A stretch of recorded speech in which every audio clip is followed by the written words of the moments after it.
Yeah, that's where we were, major finding 3. Oh, really? Yeah. Huh, look at that. And in a scheduling marvel, we had 30 minutes free. And we had 30 minutes left on our presentation from Patrick Tritterton about the Vermont Earned Income Tax Credit. And so thank you for helping make that scheduling magic happen. Pat? Yeah. Good. Patrick Tritterton, Joint Fiscal.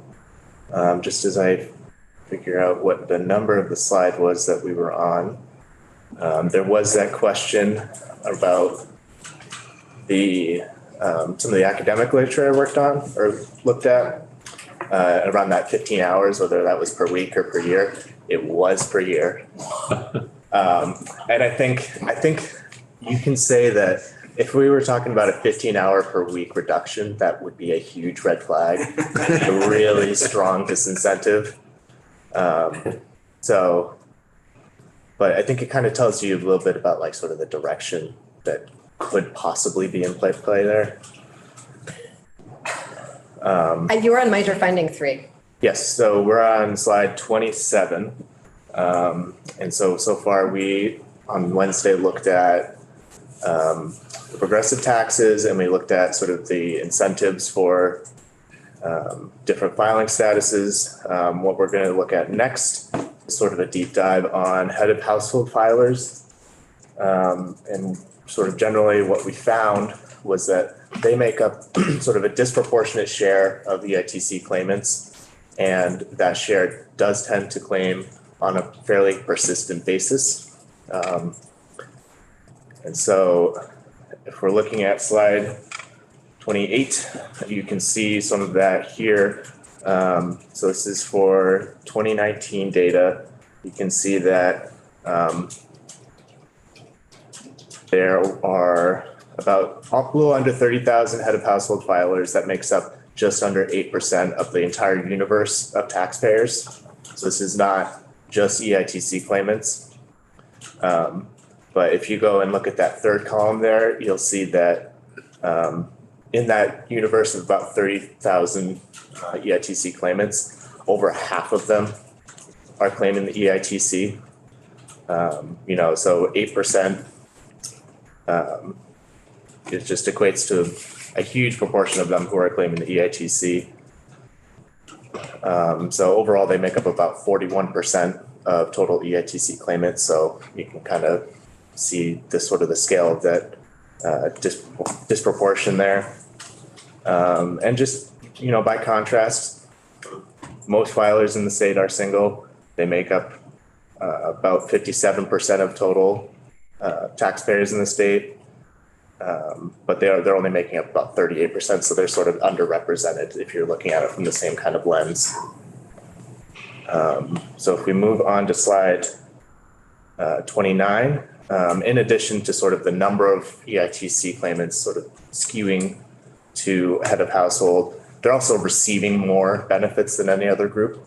They're receiving 57.1 of the total amount of credit that goes out each year. Well, this was in 2019. You'll see later that this is going to get skewed by ARPA. 2019, about 15.2 million of the EITC went to this cohort. And then we looked at that example earlier with comparing a single person and a head of household both making $20,000, and how single person wasn't getting a credit, but head of household was getting, forget the number, but it was maybe $1,400, something like that. So I think that just is illustrative of a little bit of sort of the different structure that they face compared to other filing statuses. And we also talked about, how effective this credit is in reducing things like child poverty. It is intentional that, this group is getting more, it is more generous to them because they do have those children that they have to financially support. So that is intentional. I think we are good on slide 29. And on slide 30, we kind of get into looking a little bit at how persistent this group is in claiming the EITC. So how we went about this is we took the universe of 2019 claimants, and we looked back to see how many times they claimed the ITC going back to 2010. So for all filers who claimed in 2019, you can see 82.4 of them claimed in at least one other year going back to 2010. 37% 5 times or more, and then 10.8% every single year going back to 2010. Now, if we go and look at head of household, you'll see that for every single one of those measures, they're more likely to be claiming more times in that window. So for those claiming every single year, like I said, 10.8% for your average filer. Head of household, that was almost 16%. So they're claiming, much more likely to be claiming, persistently, sort of suggesting that, they're not sort of earning their way out of this low income range like you would presumably hope. So yeah, they're just like, they're much more persistently sort of low income, and within these income ranges that qualifies them, there are a lot more pressures on their time. Childcare takes a lot of people's time, so maybe they're not able to work more for that reason. There could be I think we talked about this before, but there's tons of reasons why someone might not be able to work more or earn more. But yeah, so this group very disproportionately claiming on a persistent basis. If we go to slide 31, this is just sort of another visualization of the same thing. So just to sort of explain what you're looking at here, 0 means that they claimed in 2019. 1 is at least one or other year in addition to 2019, and so on till you get to 9, which accounts for every single year going back to 2010. This isn't also, I guess I should say, looking at sort of consecutive years. So someone might have claimed 5 times going back to 2010, but doesn't mean that they claimed in each of the last 5 years. Making sure that's clear. So I think if we're good there, we can go on to, okay, so that's actually our last slide on head of household. I think just sort of the big takeaway here is just that they are much more likely to claim. They do receive more because of how the system is set up, the structure for calculating their credit, and they are much more likely to be claiming it frequently. And so that's the last slide for head of household. If there are any questions on this section. I guess I wonder how much you modeled sort of head of households income staying consistent across years versus single low income people's income staying steady across years. Yeah. Married people's income staying like. So we did have. That's sort of a big project. It's a more granular project than sort of, what we did get from the tax department on this. I'm sure that they would be able to provide me with the same sort of income bracket data that they gave me for just sort of all claimants. It'll be hard to follow one. An individual person, we'd be able to follow an individual person, but what we could do is look at sort of what the breakdown of that cohort, this many people earning between 0 and 15,000, this many, you can kind of get a sense of where they're bunched. Because it's aggregate though, you're likely not going to see it move a whole lot over a 10-year period. I'm assuming here without having actually looked at it, but something we could look at for sure.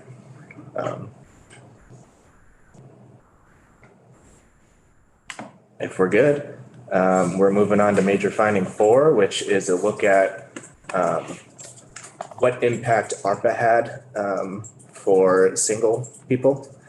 They had a huge expansion in that bill, temporary for tax year 21, that made income thresholds a lot more generous to single filers and effectively tripled the maximum credit they could receive. And what we'll see, so on slide 33, this is outlaying some of those changes. One other thing that they did do was they limited sort of some of the age restrictions. So previously, if you did not have a child, you could not claim the credit if you were under the age of 25, and you could also not claim if you were over the age of 65. So those were some of the temporary, again, I want to stress temporary changes that were made. And so if we move to slide 34, so from that stretch of time from 2010 to 2020, we had seen sort of a steady decline in the number of claimants, the total number of claimants, which I think we talked about makes sense. It was a period of recovery after the Great Recession. The economy is improving, people are earning more. But then in response to the COVID pandemic, the federal government did make these changes sort of seeing that they needed a little bit more support, in the difficult employment market at the time. So we saw it decrease to about 37,000 steadily in 2020. After those changes, we saw a major spike. The total number of claimants went from about 37 to 49,000. And also another thing that we saw was that there were almost 17,000 filers who claimed the EITC for the first time. So people who had never claimed it before. And just for context, in a typical year, there's around usually 5,000 or 7,000 of these people. So in that cohort of almost 17,000, there was about 13,000 of these first-time claimants were single people. So almost 77% of them were single. And just as a reminder, when I say single, you have to have no children to file a single. You can't, if you have one, then you're getting dumped into the head of household bucket. So yeah, huge increase in total number of claimants, a big increase in the number of first-time claimants. Vast majority of those first-time claimants were single. And that's owing to the eligibility changes that they made at the federal level, which again, flow down directly into the Vermont credit. So on slide 35, we kind of get a breakdown here of the different filing statuses and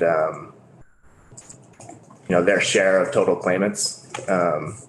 So you can see, just looking at this, single people typically in 2020 made up about 38%. Suddenly, after these ARPA changes, they're making up over 50%. So the majority of EITC claimants. Do we know, as between the easing of the age eligibility as opposed to the income tiers, which is the operative explanation or causal agent? Or yeah, so we did look at that. I don't think it's included in the presentation, but it is in the report. So what we found is that the increase in income was the major driving factor. And what we did find was that, so we looked at that range of income where, okay, in 2020, this was sort of the cutoff. And then we looked at in 21, this is the new cutoff. And we actually asked tax if they could pull the number of people who were falling in that income range for like the single people in that range. And that made up a big proportion. So sorry, the other slice of that is amongst those first-time filers who were then also in that range. That made up a big slice, like the majority of that slice of people. So yeah, they were made, I mean, the increase in the income threshold, instantly made thousands of people eligible for this credit in Vermont.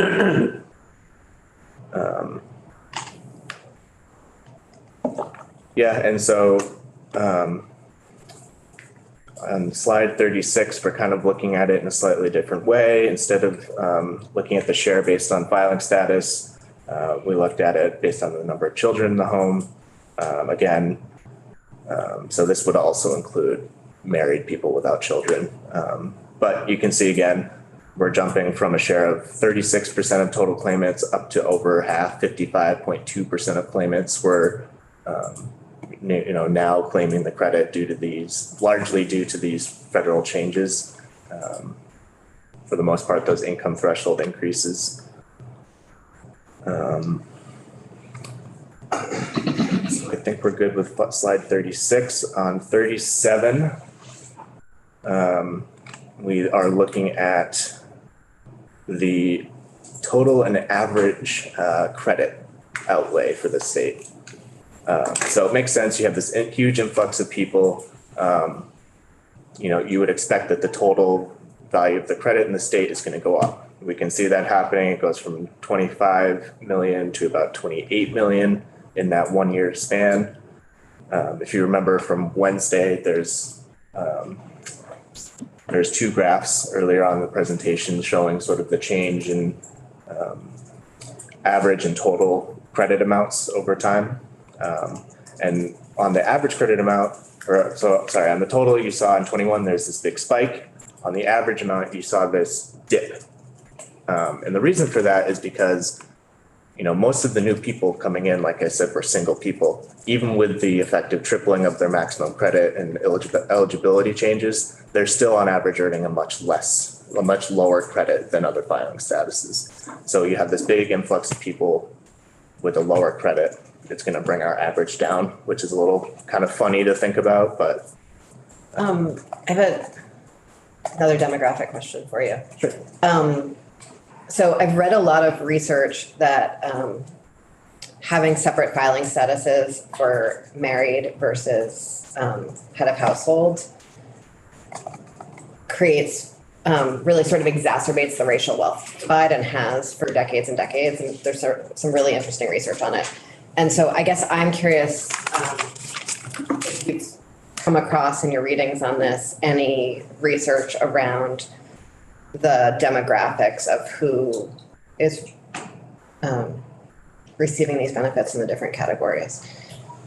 I imagine that getting state level data on that would be something of a nightmare, but with suppressions and stuff, but I wonder if there's national data on that might be translatable to Vermont. So it's an interesting question. I'm not sure if I'd be able to get that data from tax for a couple reasons. One being the suppression issue you're talking about. The other being, I'd have to remember what exactly is on the form that people fill out. I don't think it asks the question. But you're right. I mean, I haven't seen that research myself. The focus here was mostly on sort of aggregate numbers. But it's something I could look into to see what's out there. I mean, if you've done a lot of reading on it, I'm sure I can find it. Onto you. Yeah, that'd be great. Yeah, so you were talking about the different filing status exacerbates the racial wealth gap. Racial wealth gap. So how else would we categorize the claimants? So It's that married couples would not be prioritized. There would not be sort of prioritized over non-married. in terms of receipts, in terms of the amount they get. Mhm. Okay. Oh yeah, you said the Or other. thresholds. Yeah. Okay. Understood. Good question. Yeah, there is in the structure of the federal credit, they do have a different income threshold so if you're married and filing and claiming, you can have more income. And that's to eliminate what they call sort of the marriage penalty. Right. You get married, you double your income. Good point. Are we? Yeah. Good, okay. So that's the last slide I have on single people. There is some additional information like on what we looked at for, people, what income ranges were these new people in the report. But yeah, so, this, I think we'll get into this a little bit in the consideration, but, I think one thing to think about is, the federal government made this decision that they thought during the pandemic that single people did need some more support from this credit to help them with, employment challenges associated with the pandemic. I think there's a question to what extent, maybe these changes should be permanent, temporary, to what extent have these people sort of learned to sort of rely on this credit in the past year? Just something to think about. But I guess at this point, you can start to get into those considerations. So if we jump down to slide 39, I think one thing that you all could consider is sort of clarifying part of the statutory intent of this credit. It does state that we looked at this two ways. The first part being regressive taxes. I think we've established that it's doing a pretty good job. And, that's pretty clear what the intent is on that front. But when you start talking about incentives, it's a little bit more squishy in terms of what exactly are we looking to incentivize? Is it to encourage Vermonters to enter the workforce? I think we've seen from some of the academic research that, it has been shown to, increase the likelihood that people will, get a job so that they can have earned income to get the credit. But, once they're actually in the workforce, it's kind of sort of mixed results according to the literature. And I think at that point, you sort of need to think about is, the point of this going forward, is it supposed to be a wage subsidy for low income earners? Or are you hoping that, it's sort of a temporary aid while they're hopefully, able to get better work more hours, earn more for any reason really. And then I think also, we looked at how the credit's doing a good job, in particular in this child poverty realm of lifting people out of poverty, with children specifically. What it's not doing as effectively is sort of helping single filers out in the same way. I think we've looked at sort of how it's structured, does intentionally give people with children more support because they have that, financial responsibility. But I think that there is a question of whether single people are sort of getting equal treatment, based on how quickly just having one kid, greatly increases how much you're getting from this credit. So that's another piece of this. So it's sort of clarifying what the work incentive actually is for the credit, and also thinking about if it's important to sort of equalize those incentives a little bit more across filing statuses. So on to slide 40, consideration number 2. So we've talked about how all of the credit, so Vermont has the lever of increasing or decreasing this flat percentage of the federal credit.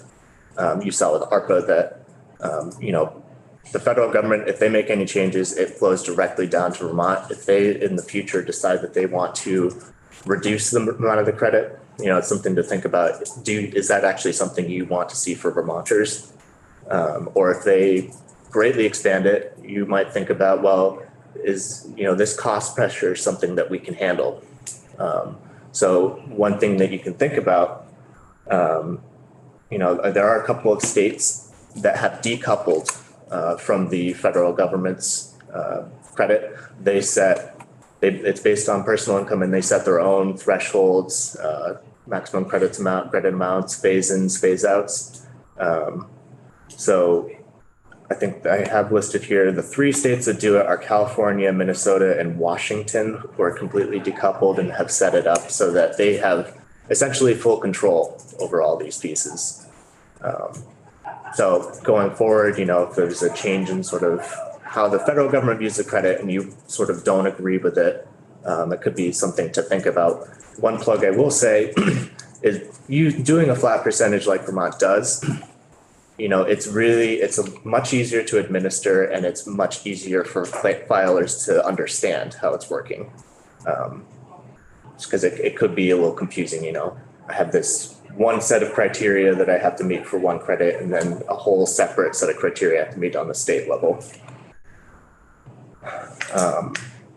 So I think that's everything for that. Moving to slide 41, we have our final consideration, which is kind of getting back to a piece of our first one, and that is considering whether you feel that it's important for the credit to sort of be providing equal treatment across filing statuses. There are two states and then Washington DC. They've all identified that they think the federal credit is sort of skewed in a way that it doesn't treat single people fairly. So Washington, they provide 70% of the federal credit to people with children and 100% of the federal credit to people without children. Similarly, Maine provides a higher percentage of the credit for people without children and a lower percentage of the federal credit for people with children. Same thing with Maryland. But I will say, if you wanted to go in the opposite direction and provide more support to people with children than you do singles, Oregon and Wisconsin have the exact inverse relationship. They actually provide more of the federal credit for people with kids as opposed to without. I think we're good. Happy to answer any questions that might have popped up. Representative Odie? Thank you. I'm wondering, do we know if head of household with children, do we have data that shows whether head of household with children in a dwelling have also a single person in the household? And can both of them get that EITC if they're both in the same dwelling? So just to make sure I understand, you're talking about maybe an unmarried couple. Yeah. I'm gonna have to ask a lawyer about that. I think my inclination is to say yes, but yeah, Representative? I'll ask a lawyer. I would love if there's any way to drill down and get some more solid information on labor force participation in either joining or expanding participation, 40 hours versus 20. I'd love to hear that. That would help me, if you like, Yeah. trying to figure out whether I want to be more like Oregon or more like somebody else. And do some of you had a page somewhere in this presentation about some of the sources on the labor force participation stuff, didn't you? Yeah. Okay. So we could read more on some of those articles too, yeah. And so I will say about that, if that's on slide 25, those papers. Okay, I'll go. I will say on the sort of the Vermont level, what I can get from tax doesn't include things like how many hours people are working. So, you do. For labor, Department of Labor. Yeah, that's true. Some of those also. stats. Yeah, I mean. Whether you see a bump coinciding with the switch from ARPA, it's Yeah. as close as you get. If they don't have something, it's possible there might be something from the American Community Survey. Pretty sure they track part versus full. Yeah. Yeah. So, it's not something that was looked at for this report, but it's something I could. I appreciate it, yeah. And maybe come back and speak with you all again about that, if you're interested.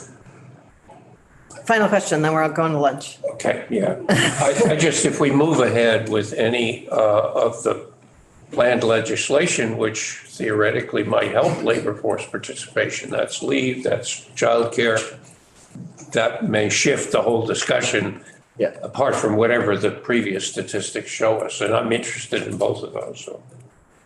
Thanks. Thank you. Thanks, everyone. I'll see you all on Tuesday.